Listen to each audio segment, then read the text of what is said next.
Imagine unlocking the fundamental secrets of the universe. Imagine literally proving that the very fabric of reality is not what anyone thought it was, only to be killed by an archaic, fabricated rule of British high society. You are lying in a hospital bed. You are in absolute, tearing agony. Your life is slipping away, minute by minute, as a strangulated intestine slowly undergoes necrosis. But the local, highly trained medical doctors standing around you, they simply refuse to operate. They will not even touch you. And why? Because you are just too famous. You have too many titles. You are a lord of the British Empire. And the rigid protocol of the 1930s dictates that a local, provincial surgeon simply isn't posh enough to cut into aristocratic flesh. It genuinely remains one of the most baffling, tragic, and frankly infuriating ironies in the history of science. A man who spent his entire life successfully dismantling the unbreakable laws of classical physics, ultimately brought down by the unbreakable, entirely fabricated rules of the British peerage system. Today, we are dismantling the myth of the patrician, untouchable scientific genius. We are exploring the monumental, sweeping life of Ernest Rutherford, universally known as the undisputed father of nuclear physics, before we journey into the microscopic engine of reality. If you are drawn to the hidden tragedies and untold triumphs of history's greatest figures, please subscribe to Legendary Lives Unveiled, like this video, and share it with fellow seekers of truth. Your support allows us to continue bringing these shadows into the light. Let us be entirely clear. This is not a dusty textbook narrative. This is the dramatic, tragedy-laced, and fiercely controversial story of a poor farmer from the absolute edge of the earth. A man who shattered our understanding of reality, helped win a world war in complete secrecy, and was undone by the very establishment that had just crowned him. If you strip away Rutherford's contributions to human knowledge, the architecture of the modern world completely collapses. Without his specific experimental obsessions, there is no nuclear power, there is no modern medical physics, no radiation therapy for oncology, there is no sonar technology for naval navigation, and, perhaps most profoundly, there is no understanding of the very matter that makes up you, me, and everything around us in the cosmos.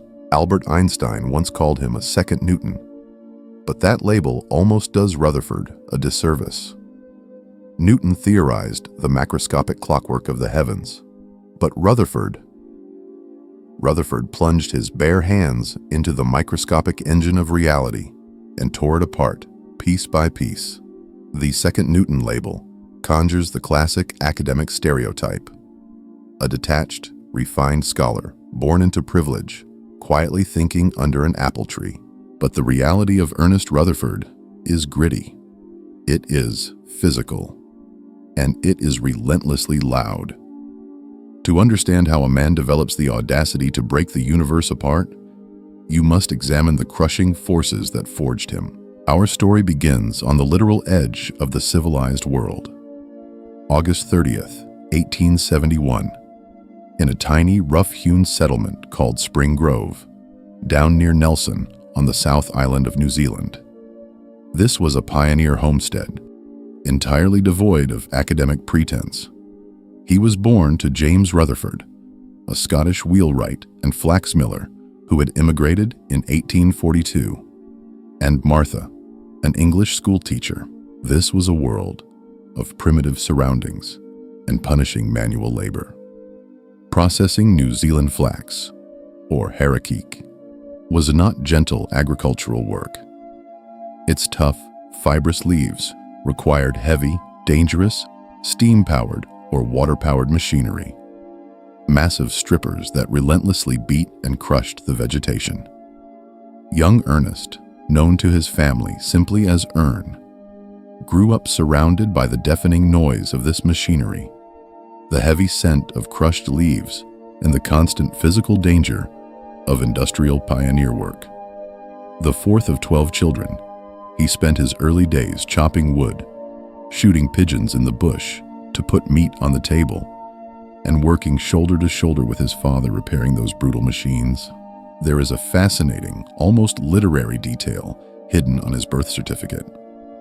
The local clerk actually misspelled his name. They wrote it E-A-R-N-E-S-T,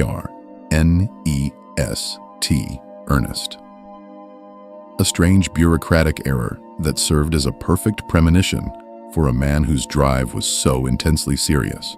But we cannot overlook the vital influence of his mother.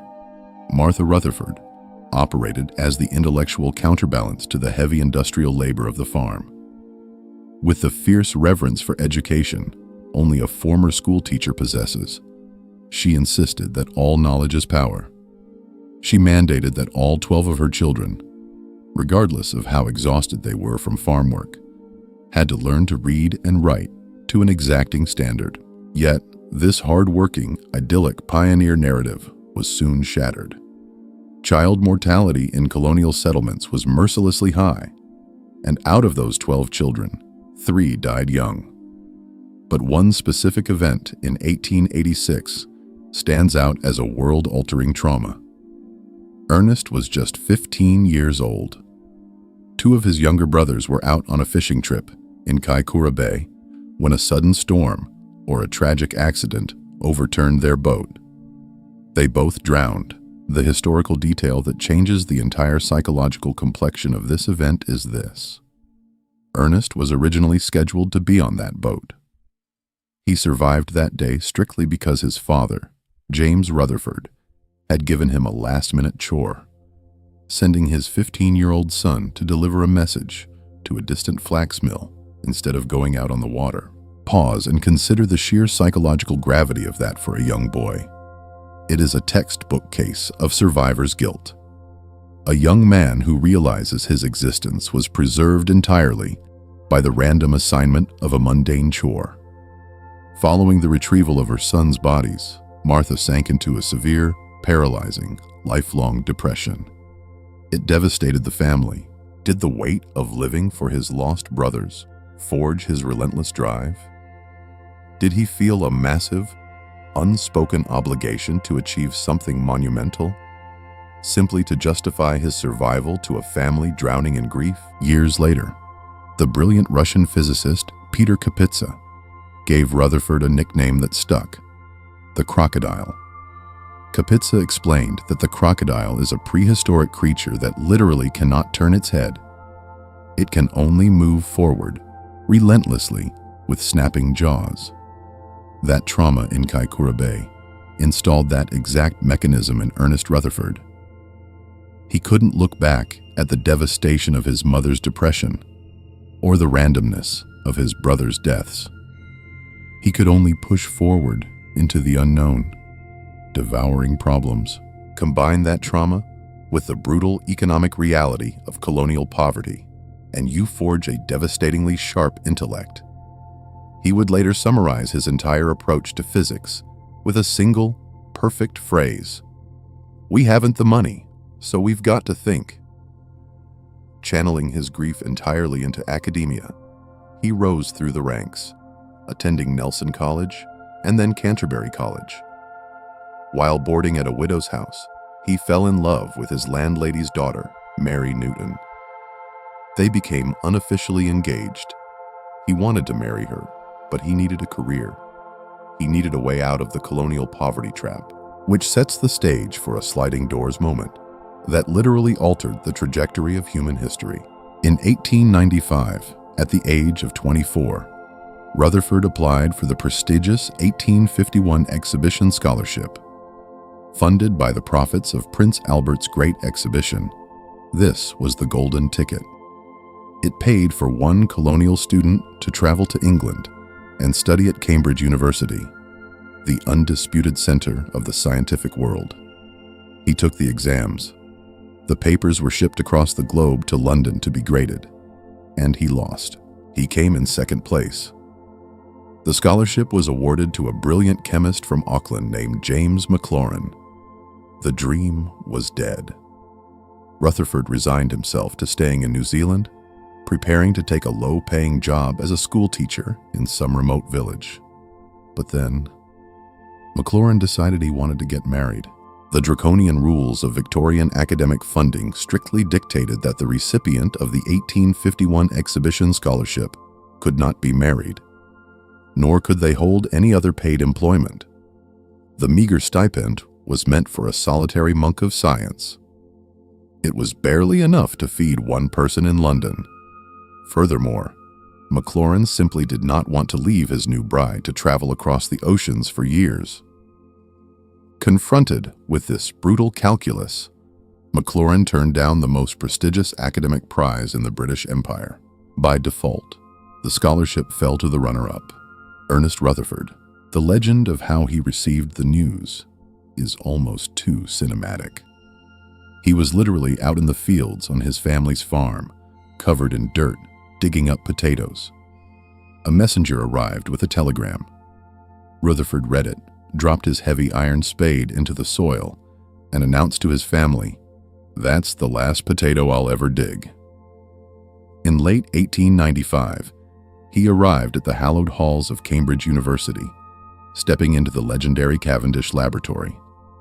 He was an absolute outsider, a colonial farm boy with a booming voice, surrounded by polished, aristocratic English scholars. Cambridge had just instituted a controversial rule change. Prior to this exact moment, you could only do graduate research if you had completed your undergraduate degree at Cambridge. It was a closed loop of the elite.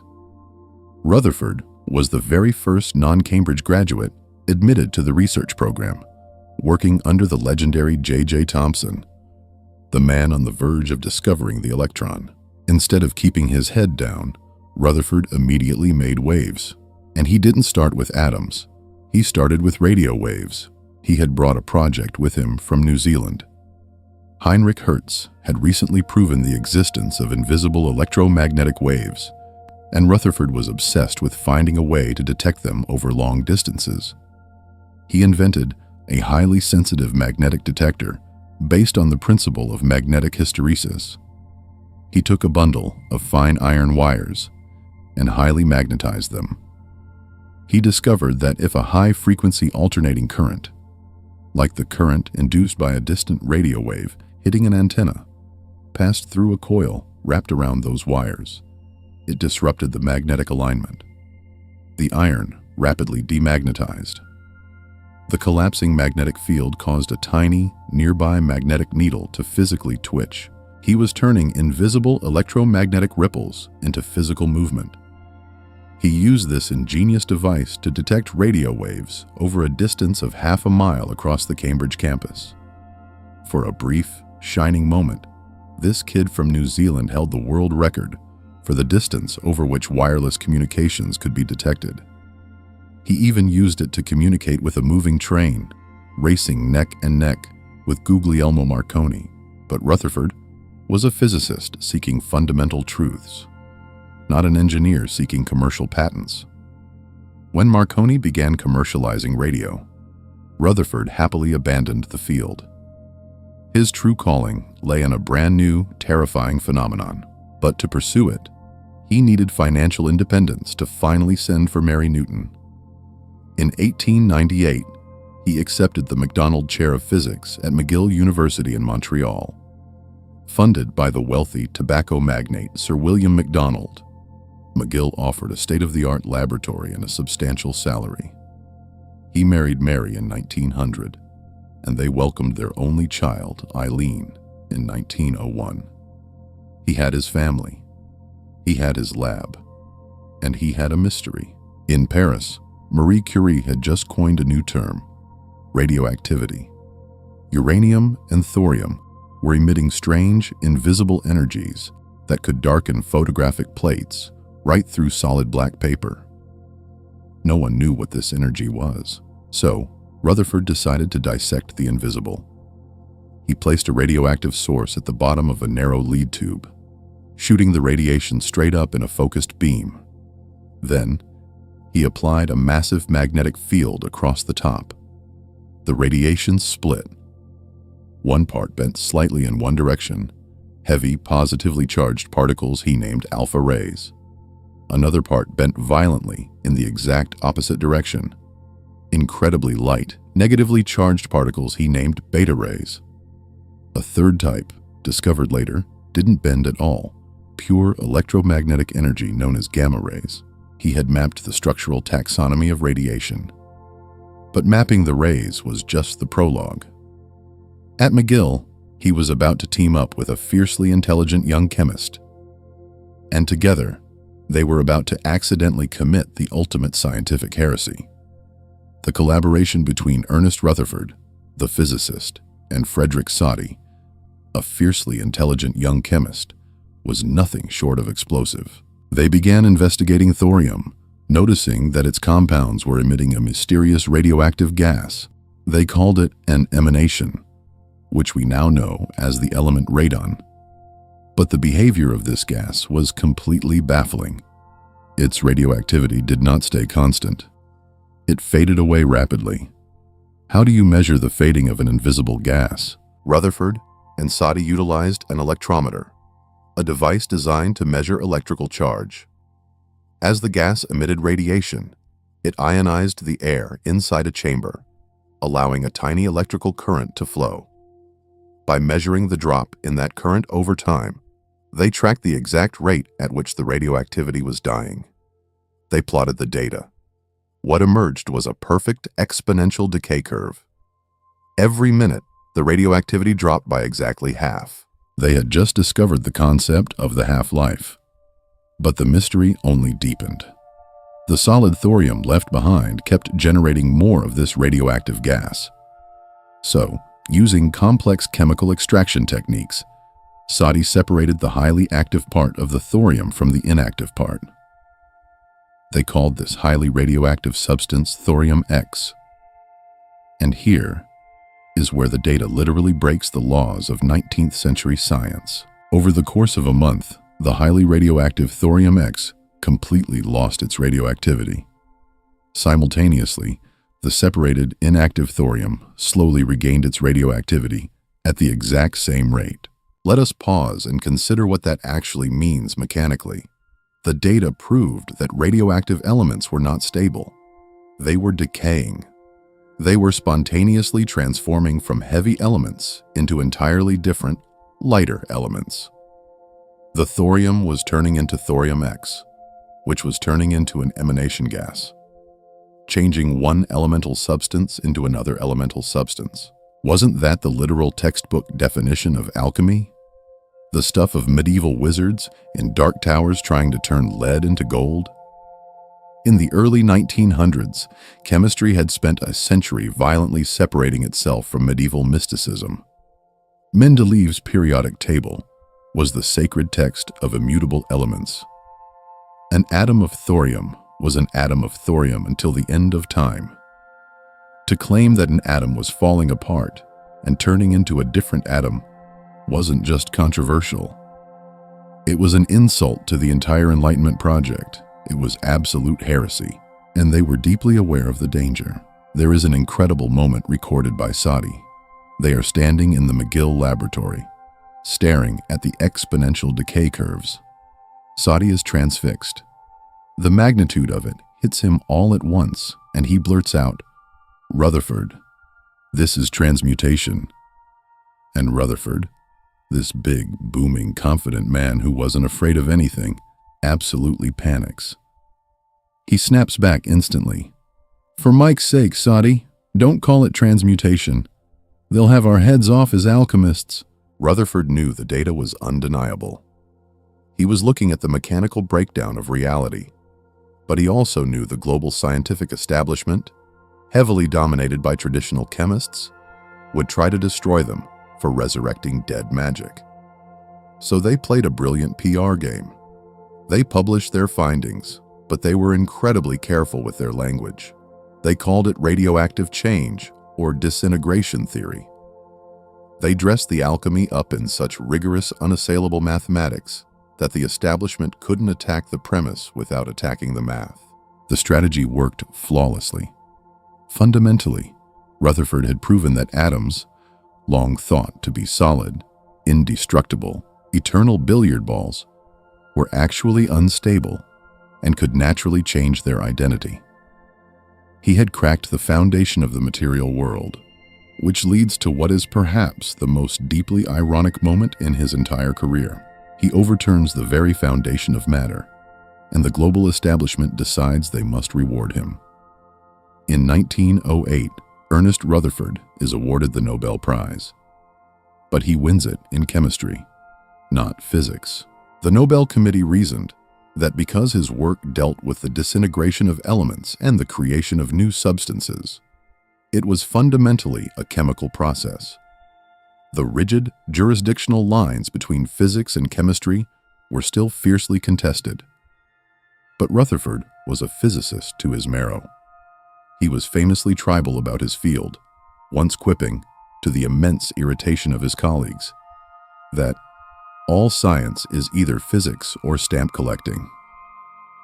Being crowned the world's greatest chemist was a severe shock to his ego, but he handled it with characteristic wit. At the Nobel banquet in Stockholm, standing before a room full of the world's elite scientists, he noted dryly that he had observed many fast transformations in his laboratory, elements decaying from one thing into another in fractions of a second. But none, he joked, were quite so fast as his own sudden transformation from a physicist into a chemist. Armed with the ultimate scientific validation, he was no longer the outsider colonial boy. In 1907, he was lured back to England, taking the chair of physics at the University of Manchester. He was no longer afraid of the establishment. He essentially was the establishment. But he was not done dismantling our intuition about reality. Manchester is where Rutherford orchestrated his absolute masterpiece.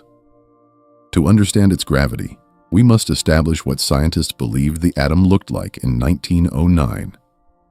His old mentor from Cambridge, J.J. Thomson, had proposed a theoretical structure known as the plum pudding model, or sometimes the snowball model. Thomson had discovered the electron, which was negatively charged. But atoms overall have a neutral charge, so there had to be a positive charge somewhere to balance it out. Since no one had found a positive particle yet, Thomson theorized that the atom was a spherical cloud of diffuse positive electrical charge, the pudding. Embedded randomly within this soft permeable mist were the tiny, negatively charged electrons, the plums. The positive charge wasn't a solid thing, it was soft. If you were to shoot something tiny and incredibly fast at this soft snowball of an atom, it should just punch right through. It might slow down a tiny bit as it passes through the electrical jelly, or deflect a fraction of a degree, but it would keep going basically straight. This was the foundational premise of the most famous experiment in the history of physics, the gold foil experiment. Rutherford assembled a team. Hans Geiger, the brilliant German physicist who would later invent the Geiger counter, and a 20-year-old undergraduate named Ernest Marston. Rutherford set them to work in a pitch-black basement laboratory in Manchester. The physical labor involved in this experiment was agonizing. They took a highly radioactive source, radium, and placed it inside a heavy lead block with a single tiny slit cut into it. This acted like a gun, emitting a focused high-speed beam of alpha particles. Alpha particles are massive projectiles on the atomic scale, carrying a strong positive charge. They aimed this microscopic machine gun at a piece of gold foil. Gold is incredibly malleable. It could be beaten down until it was just a few atoms thick, the thinnest physical barrier they could manufacture. Surrounding the gold foil, they placed a circular screen coated in zinc sulfide. Zinc sulfide possesses a unique chemical property. When struck by a high-energy particle, it emits a microscopic, instantaneous flash of light, a scintillation. Geiger and Marston sat in the absolute dark. They had to wait 30 minutes just for their eyes to adjust to the pitch blackness. Then, looking through a microscope, they manually counted the tiny individual flashes of light as the alpha particles hit the screen.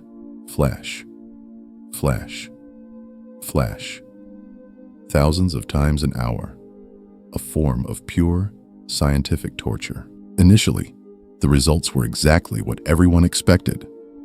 The vast, overwhelming majority of the heavy alpha particles punched straight through the gold foil and hit the screen directly behind it, exactly as the plum pudding model predicted.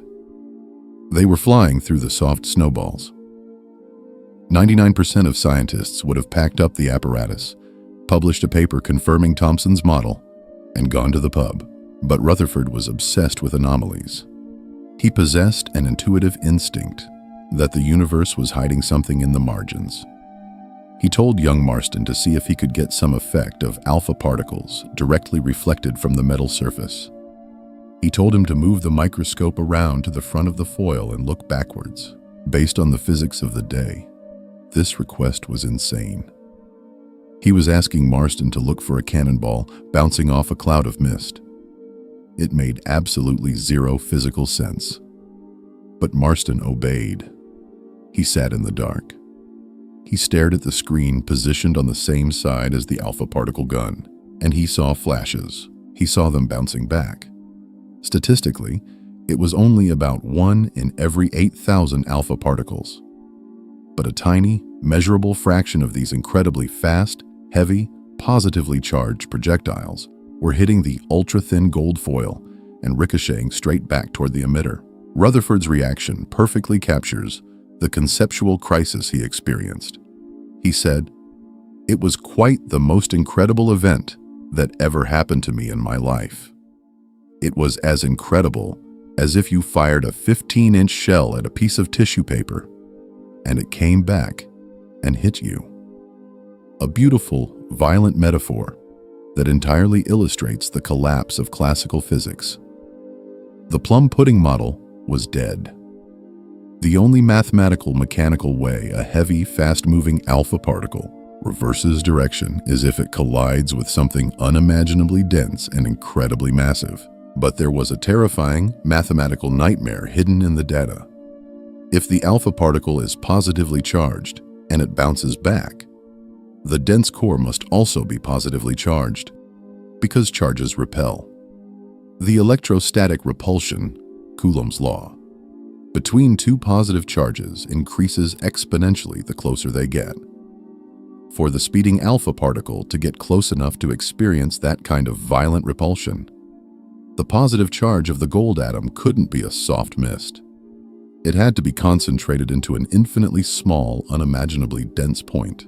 In 1911, Rutherford published his conclusion: the atom is mostly a vast, silent void of entirely empty space. But right at its absolute dead center, containing 99.9% of the atom's mass and all of its positive charge, is a microscopic core. He named it the nucleus. We often hear the cliché that if the atom is a massive sports stadium, the nucleus is a marble on the 50-yard line, and the electrons are gnats in the bleachers. But that analogy is terrible. It implies the space between them is just empty air. The space isn't empty. It is a raging war zone of invisible forces. A much better analogy is a hyper-powerful magnetic field. Imagine a solid steel sphere the size of a bowling ball, but it's an electromagnet so powerful it can crush a car. Now imagine trying to push another magnet toward it. Long before you actually touch the bowling ball, you hit an invisible wall of force that throws you backward. That is the atom. It feels solid to our hands, not because it is filled with matter, but because the microscopic void is filled with incredibly fierce electrostatic force fields violently repelling each other. Solidity is an illusion. We are made of ghostly emptiness held together by invisible tension. This terrifying realization brought another giant of physics into the fold: Niels Bohr. Bohr arrived in Manchester in 1912 to solve Rutherford's remaining problem. If the nucleus is positive and electrons are negative, classical physics dictated that the electrons should just spiral inward and crash into the nucleus, destroying the atom instantly. Bohr applied the brand new concept of quantum mechanics to Rutherford's planetary model. He proposed that electrons are locked into specific quantized energy levels. They cannot spiral inward because the laws of quantum probability forbid them from existing in the space between the orbits. The synergy between Rutherford's brutal, undeniable experimental data and Bohr's elegant theoretical genius solidified the architecture of modern physics. By 1914, Ernest Rutherford was at the absolute peak of human knowledge. He had mapped the invisible structure of the universe. But just as he mapped the microscopic world, the macroscopic world violently tore itself apart. In August 1914, World War I erupted across Europe. The pursuit of pure truth was entirely suspended. And here, we find a completely unexpected, wildly dramatic pivot in the life of Ernest Rutherford. The man who hunted subatomic particles was drafted to hunt German submarines. We must understand the terrifying, paradigm-shifting context of the U-boat. Britain is an island nation. It relies entirely on merchant shipping for food and survival. The Germans realized they could starve Britain into submission by sinking these ships, and they did. They sank the Lusitania. They were decimating the Royal Navy. And Britain was completely, utterly blind.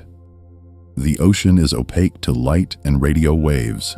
A submerged U-boat was effectively invisible and invincible. Facing an existential crisis, the British government formed the Board of Invention and Research, the BIR, to mobilize the greatest scientific minds in the empire.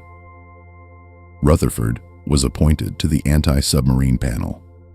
The government looked at the physicist who figured out how to see inside an invisible atom, and they told him, figure out how to see underwater.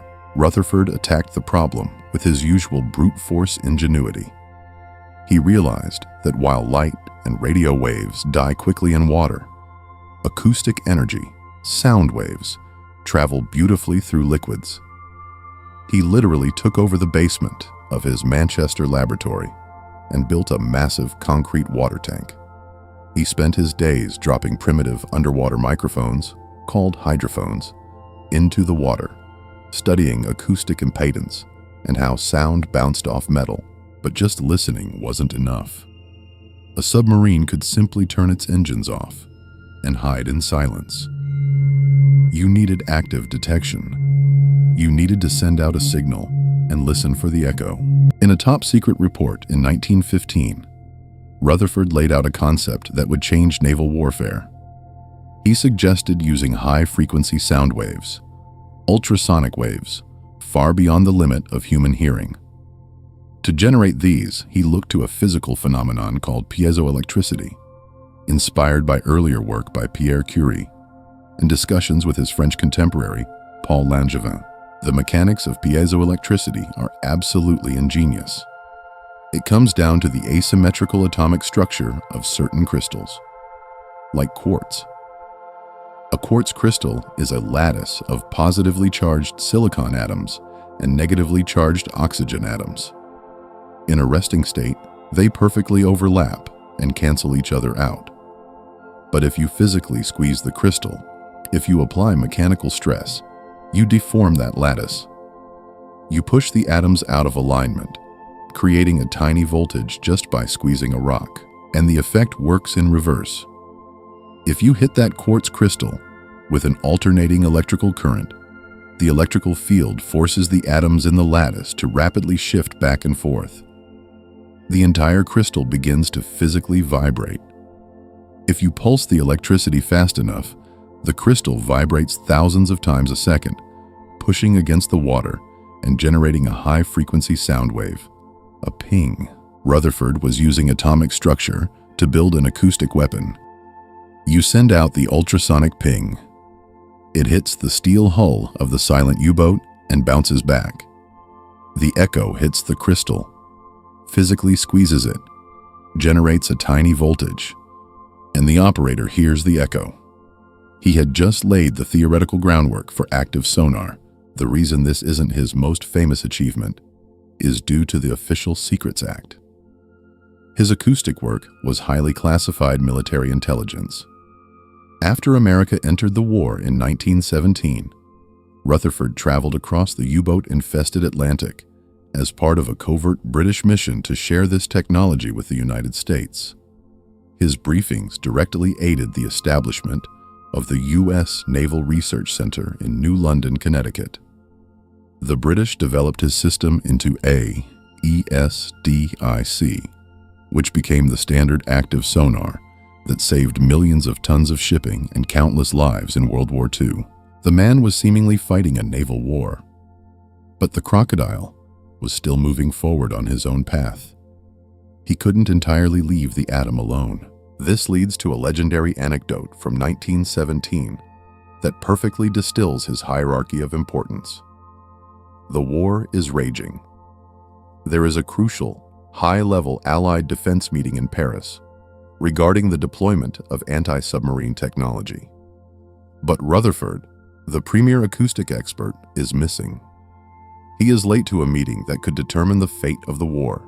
When he finally sends a dispatch to apologize for his absence, his excuse is breathtaking. He stated that he was delayed because he had just successfully split the atomic nucleus. He allegedly added that if his results were true, it was of far greater importance than the war. Apologies for being late to stop the submarines starving our nation?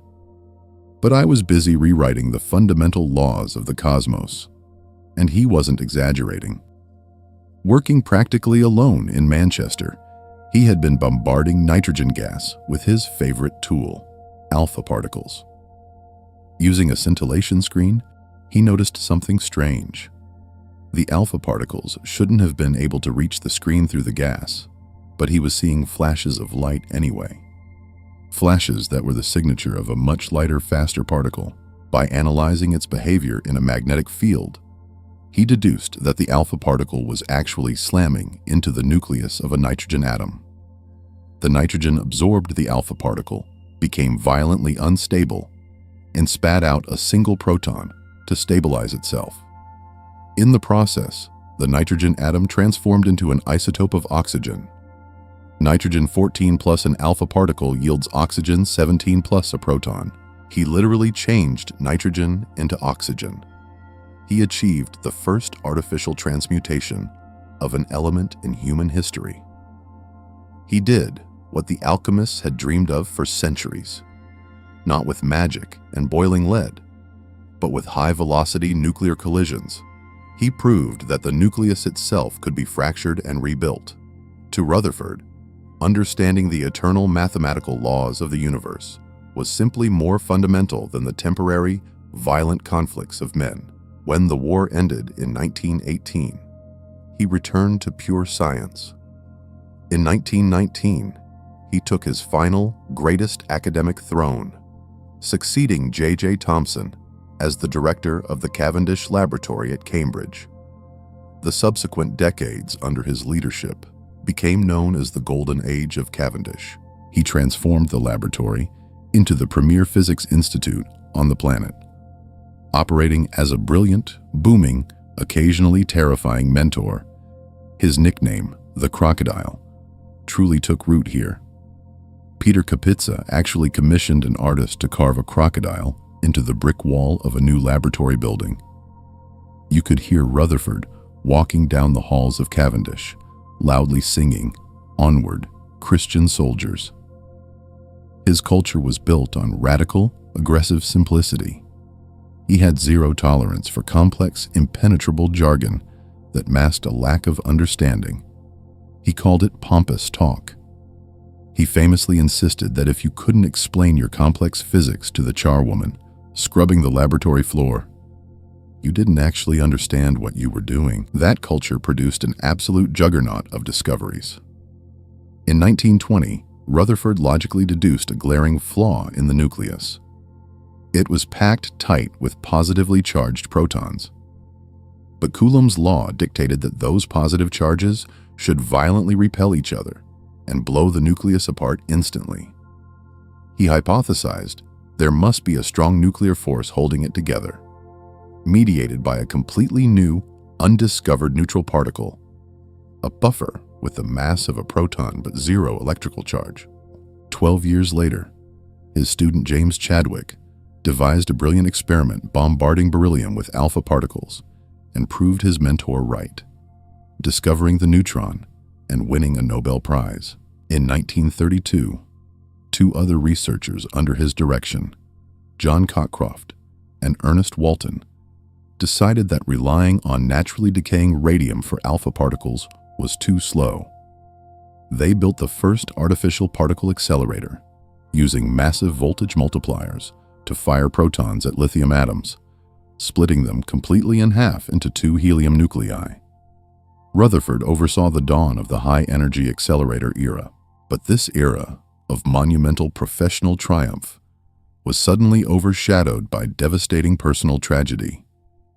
The man who lived his life never looking back, who powered through the loss of his brothers with sheer ambition, was finally forced to his knees. In 1930, his beloved daughter Eileen, his only child, was 29 years old. She was married to the brilliant mathematician Ralph Fowler, and they had a growing family. She gave birth to her fourth child. But a week after the delivery, a sudden fatal blood clot formed. Eileen died. The accounts from his colleagues at Cavendish are heartbreaking. The crocodile was halted. The booming voice quieted down. The physical vitality seemed to drain out of him. He aged visibly and rapidly, pouring all his remaining affection into his 4 grandchildren to salvage some joy, but a fundamental light had been extinguished. Which brings us full circle to the infuriating, unbelievable medical tragedy of October 1937. Ernest Rutherford, aged 66, suffered a strangulated umbilical hernia. He had stubbornly neglected to wear a truss for a minor hernia, and it suddenly became acute. A loop of his intestine pushed through the abdominal wall and became trapped. The blood supply to the bowel was cut off. He was violently ill and in immense pain. He was rushed to the Evelyn nursing home in Cambridge. A strangulated bowel requires immediate emergency surgery before necrosis, gangrene, and sepsis set in. The local Cambridge doctors were right there. They knew exactly what to do, but they refused to pick up the scalpel. Over the decades, the British establishment had showered Rutherford with honors. He had been knighted as a Sir. He received the highly exclusive Order of Merit, and in 1931, he was elevated to the peerage as the first Baron Rutherford of Nelson. He was a lord. The unwritten medical protocol of the 1930s dictated that a titled peer of the realm could only be operated on by a titled surgeon. The highly trained professionals in that room decided their social class was not high enough to ethically cut into an aristocrat. They stood there and watched the greatest scientific mind of the 20th century writhe in agony. Instead of operating immediately, they sent a message to London. They waited hours for Sir Thomas Dunhill, a prominent titled surgeon, to travel all the way from Harley Street in London to Cambridge. The delay proved fatal. By the time Sir Thomas Dunhill arrived and performed the surgery on a Friday evening, gangrene had set in. The localized tissue death caused a massive systemic infection. The shock and spreading sepsis were simply too much. Ernest Rutherford died 4 days later, on October 19, 1937. The man who spent his life mapping the invisible, fundamental forces of nature was ultimately killed by the invisible, entirely fabricated rules of human society.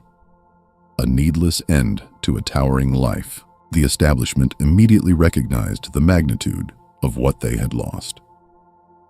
His ashes were taken to London and buried in the nave of Westminster Abbey. They placed him right next to the tombs of Sir Isaac Newton and Lord Kelvin. The rough-handed farm boy from the flax mills of New Zealand laid to rest among the immortal titans of human history. When you look back at the totality of his life, Rutherford fundamentally proved that the solid, dependable, classical world our senses perceive is an illusion. He showed us that matter is a ghost, mostly empty space governed by intense, hidden forces. He cracked open the door to the atomic age, unleashing both its incredible medical benefits and its terrifying, world-ending, destructive power. He changed the physical definition of what it means to be human in a material universe. But what lingers the most is how terrifyingly fragile the path to those discoveries was. The timeline of the 20th century, modern oncology, naval sonar, all of it hinges on the fragile, completely random butterfly effects of one poor colonial farm boy's life. What if James McLaurin hadn't fallen in love?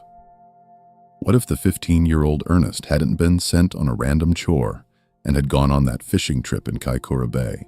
It makes you wonder what invisible forces, what tiny, seemingly insignificant decisions are secretly charting the massive course of your own life right now. If you enjoyed unpacking the brilliance, the profound trauma, and the sheer relentless audacity of Ernest Rutherford with us, make sure to subscribe to the channel. Leave a comment below with the fact that blew your mind the most.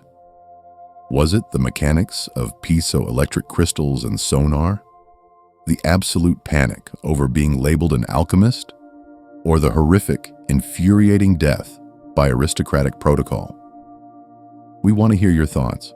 Share this with a friend who loves history, science, or just a truly unbelievable human narrative. Thank you for joining us on Legendary Lives Unveiled, where we bring the true stories of history's greatest figures out of the shadows. We'll see you next time.